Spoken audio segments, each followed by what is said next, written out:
Ervil actually started asking his followers, they said, I want you to come guns a-blazing and get me out of this maximum security. And I wonder if that's part of the reason that we heard from law enforcement multiple times asking us, do you think that the FLDS people would ever try to do that? Do you think that they would ever come and try to Physically physically Warren. remove Warren, because they are telling their people for years now that God is going to get him out of prison somehow.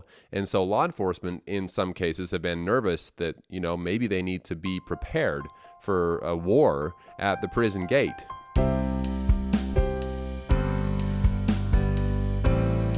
Welcome back, everyone. My name is Sam. And I'm Alyssa. I grew up in the FLDS community. It is a polygamous group run by Warren Jeffs, and I moved out when I was 18 years old. I was raised LDS. Sam and I have been married for 9 years and have 2 awesome kiddos. Yes, we do. Today, we are going to be reacting to the Daughters of the Cult, episode number 3. Yes, and if any of you have not seen our other previous reactions to the other 2 episodes, I will link them above. But I will say that this episode felt a lot like episode 2 in the sense where it was like, holy crap, I can't believe how similar Ervil LeBaron and Warren Jeffs are. Yes, in so many instances, which we will get into, but it was very, very frequent that we would pause and say, holy smokes, what these daughters are talking about is exactly how I felt when such and such happened. And this is exactly how Warren Jeffs acted when law enforcement was after him and these different things. So very interesting to kind of see the parallels there and the very similar acts that both of them had. Yes, this episode started off with, episode 2 ended, I guess I should say, with the raid where they grabbed Dan and they grabbed Ervil, but they didn't think that Ervil was Ervil. Dan said, I'm Ervil. That's a mouthful, what I just said. But he pretended like he was Ervil, and they let Ervil get away, which they were not happy about. And they talked about the fact that the government was really realizing how bad things could get because of Jonestown having happened just a year before that. And so they're really seeing, okay, do we want this to happen again? This seems like a super dangerous group. And they kind of start talking about, the kids went to Ramona and they had no idea that she was involved in the shooting at all, because at this point, Rena and Dan are sent across the border back to the U.S. They're sent back to Utah to go on trial for the murder of Rulon Allred. Right. And it's so crazy how many times they got away with everything that they were doing. Oh, yeah. Like Rena, for example, she was tried in court, and ultimately they had nothing to hold her on, And because she lied, right? Right. She lied and said, I have no idea who Rulon Allred is. Don't know what you're talking about. Yeah. And it seemed like, to the jurors anyway, that she was a victim, which in a roundabout way, yes, she was. But ultimately, she pulled the trigger multiple times, right? So she had a very good reason to be in prison. But at that time, they didn't have any proof, or any solid proof, I guess. Yeah, 20 years old. She was pregnant. The jury had a lot of sympathy for her, and the fact that nobody could positively ID her. Sam and I have mentioned this multiple times. We've talked about the fact that, nowadays everything's on camera, right? There's cameras everywhere. But back here in the 70s, they didn't have the cameras to just be able to identify people left and right and through stoplights and all the technology that we have now. So when she gets on the stand and just lies, which I don't know why too, that kind of shocked me. I feel like nowadays when people are criminals, they don't ever want to implicate themselves, and so you don't really hear as much about people lying as much as them just pleading the fifth and saying that they don't want to answer the questions or they don't get put on the stand to begin with. So for her to just blatantly lie on the stand, I was like, oh my word, that's crazy. It is crazy. Something though that I often think about is when people are in a circumstance or under the pressure that they were in, that Rena was in with Ervil and Dan and all of them, that were probably frequently threatening their lives if they didn't do exactly what they were told, and also believing that that Ervil was a prophet of God. Have you ever heard the term lying for the Lord? I think that maybe she thought it was okay to lie. Maybe even if she wasn't a liar naturally, I wonder if she got to the point where she thought it was okay to lie, even in front of government officials and the judge, even if she was swearing with her hand on the Bible, if she thought that ultimately what she was doing it for was for the greater good.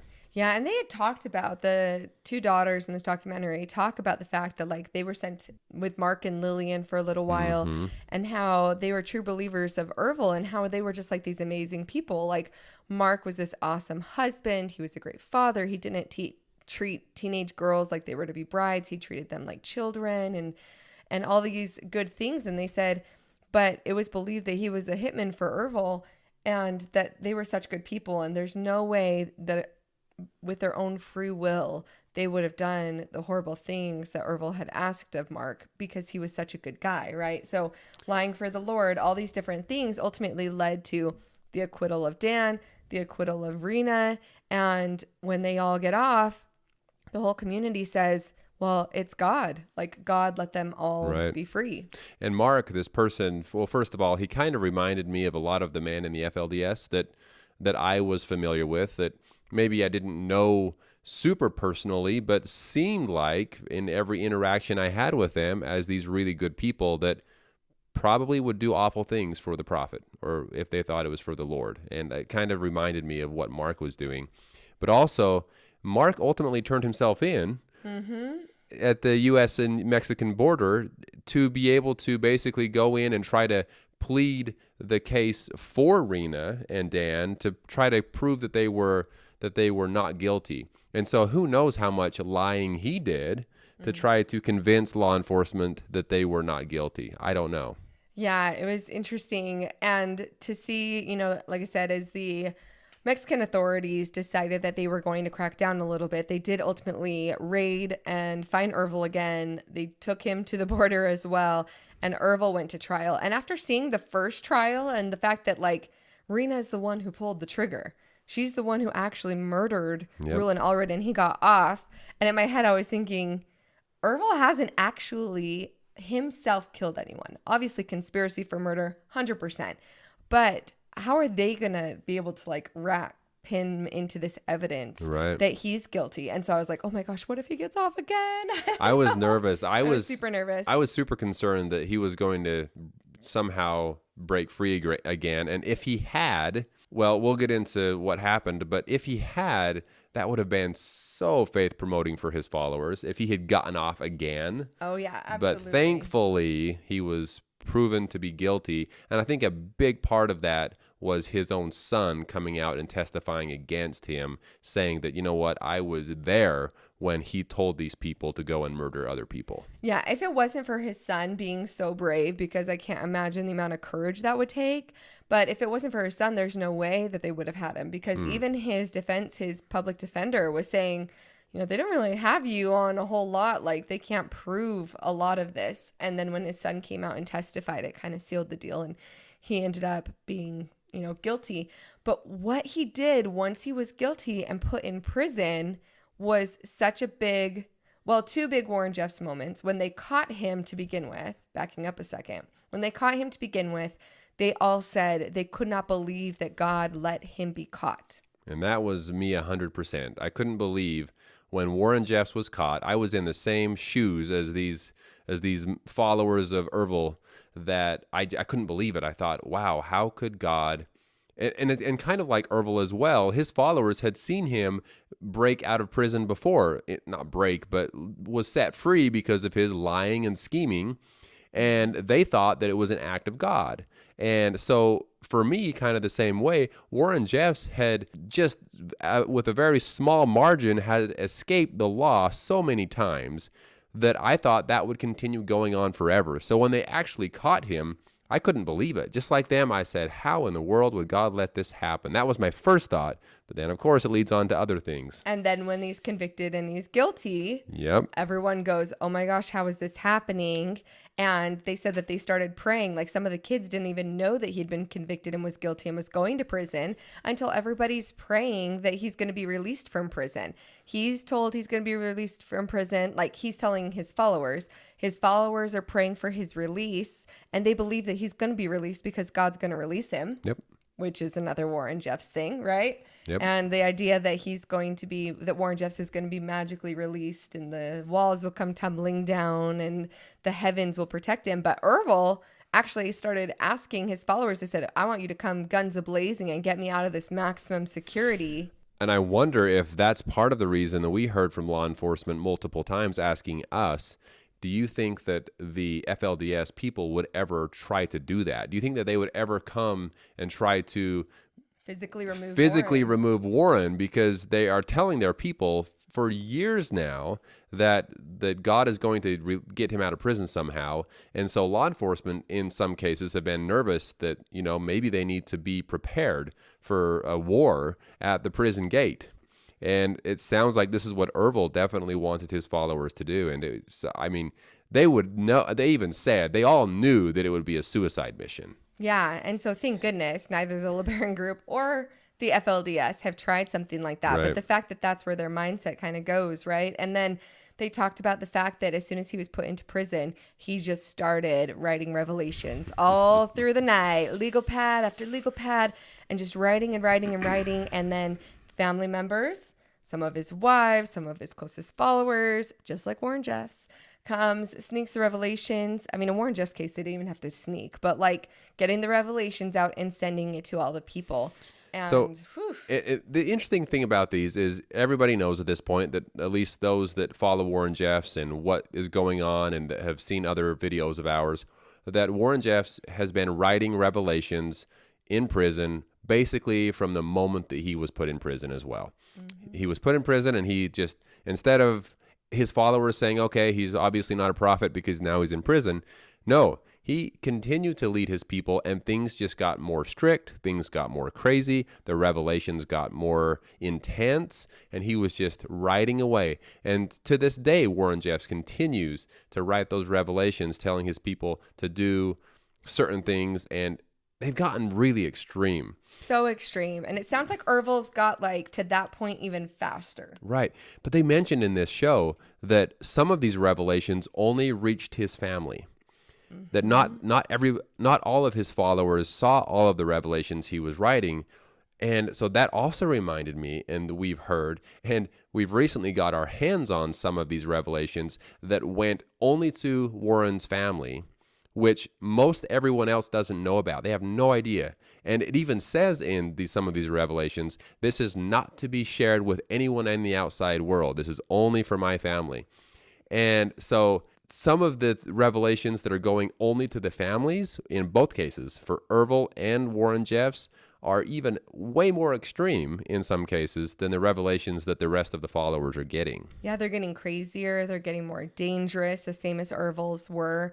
And Ervil's followers, they said there were a lot of people who were just like, this is getting too crazy, like absolutely not, and started leaving, which I will say the FLDS, I think, might have been a little bit of a slower burn because Warren has now been in prison for so long. There's been such a long time period for him to slowly like get crazier in his revelations over time.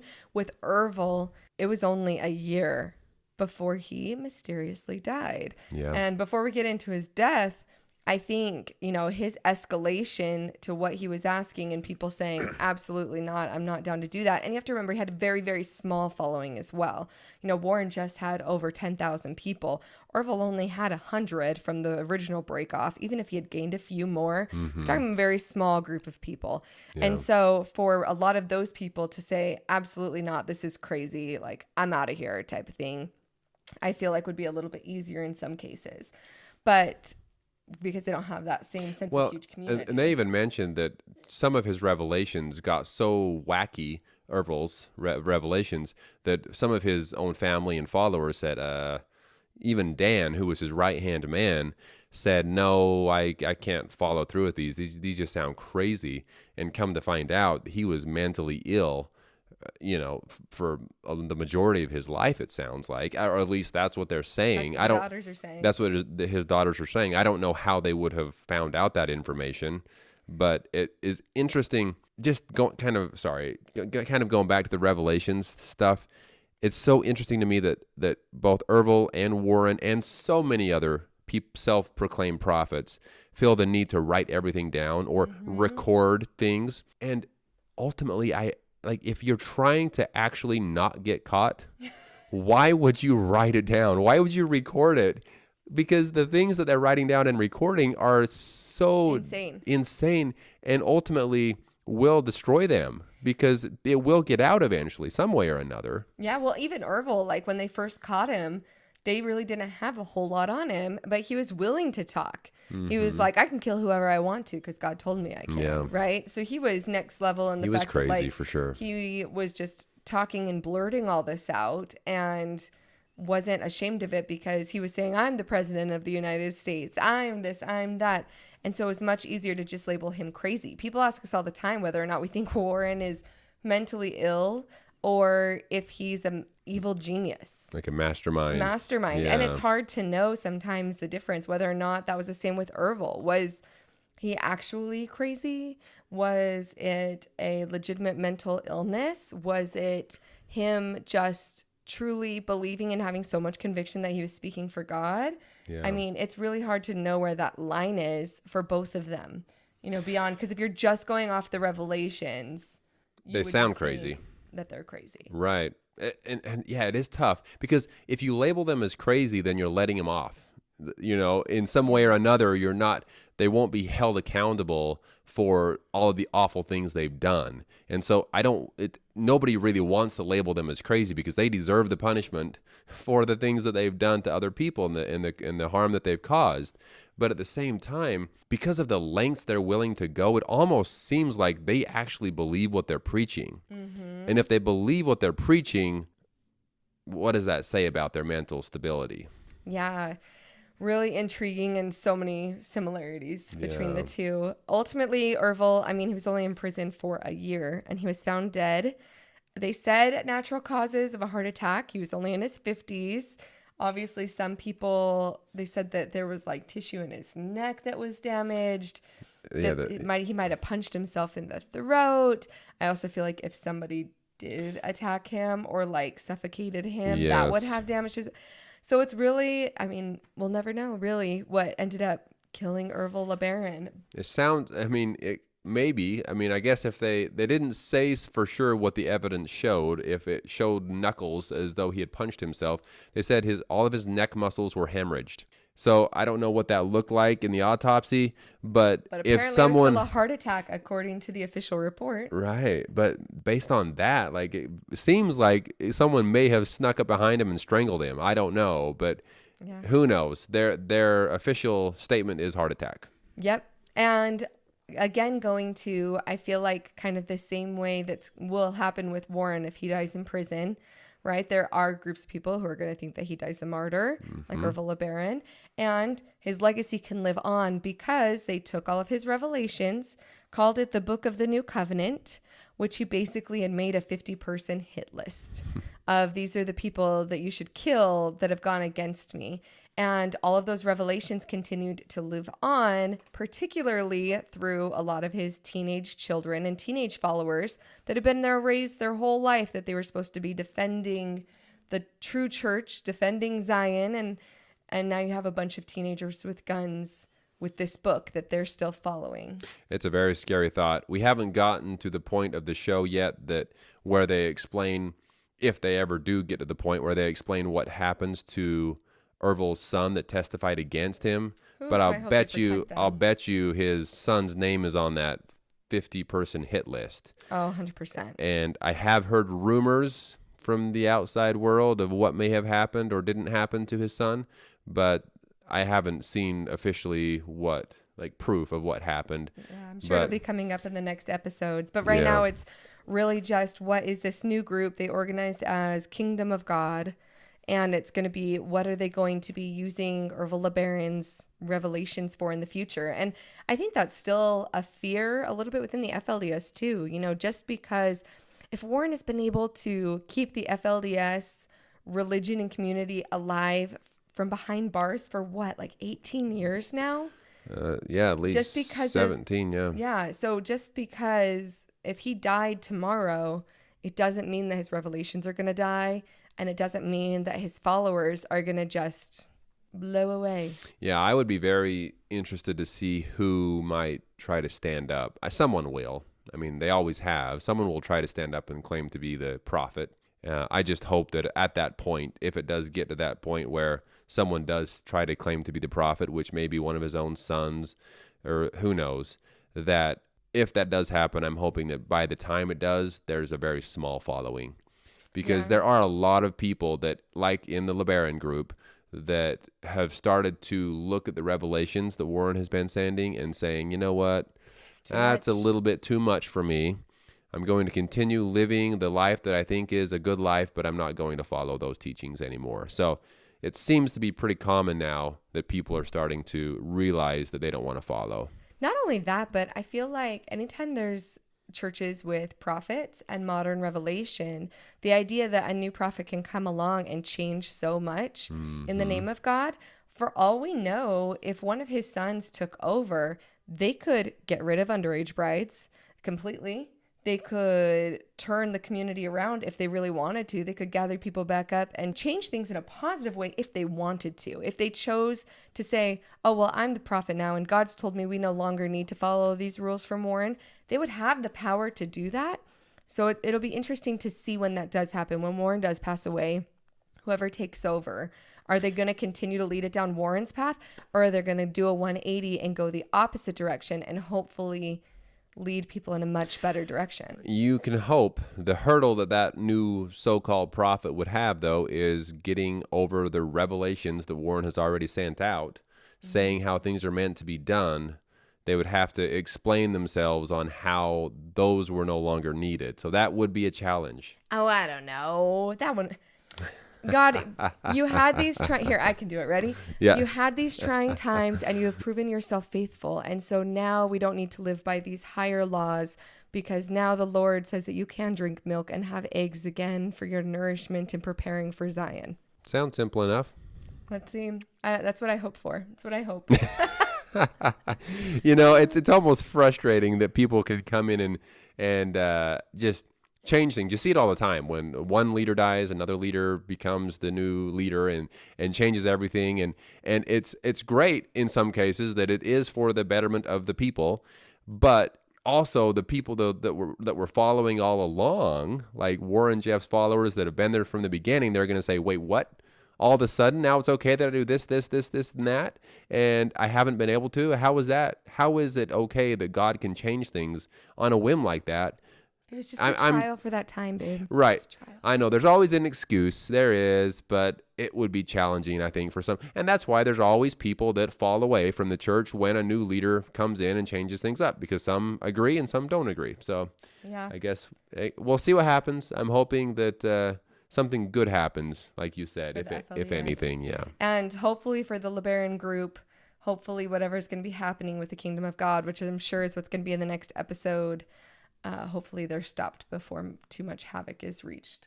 So yes. We will find out. We'll definitely be reviewing. We'll be back next week for the next episode of Daughters of the Cult. If you want to hear more of what it was like for Sam to grow up in polygamy, then please like and subscribe. Yes, and thank you all so much for being back here with us again today. We really do appreciate it and look forward to talking with you soon. Talk to y'all soon.